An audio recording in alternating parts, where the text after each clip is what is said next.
Kære medlem, velkommen til den her informationsvideo fra Greenkeeper-teamet. I dag vil jeg rigtig gerne tale med jer om nedslagsmærker, og lad os starte med at kigge på et sammen. Jeg kan sige det helt kort. 3 dage eller 3 uger. Hvis du retter dit nedslagsmærke korrekt, er greenen helet på cirka 3 dage. Hvis du ikke gør det, vil det tage cirka 3 uger, før greenen er tilbage i en normal stand igen, og mig selv og mine kollegaer ikke skal lave mere arbejde. Det er vigtigt at rette et nedslagsmærke på den rigtige måde, faktisk helt afgørende. Du har naturligvis din pitchfork i lommen.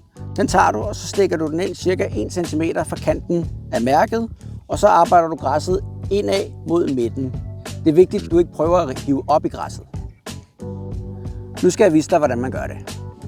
Du tager din pitchfork, stikker den ind i kanten og arbejder græsset indad mod midten fra alle vinklerne.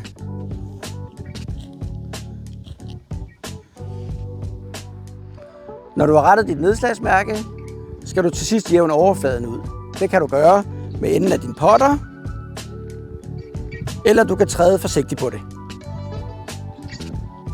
Nu har du gjort dit, til vi kan få de bedste greens i Danmark, og det tog dig kun 10 sekunder.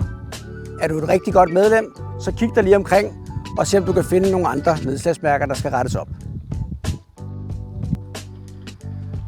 For det at rette et nedslagsmærke eller en andens nedslagsmærke er i bund og grund bare god golfetikette. For helt ærligt, hvad hjælper hurtige greens, hvis de er fyldt med ar fra grimme, gamle, uoprættede nedslagsmærker?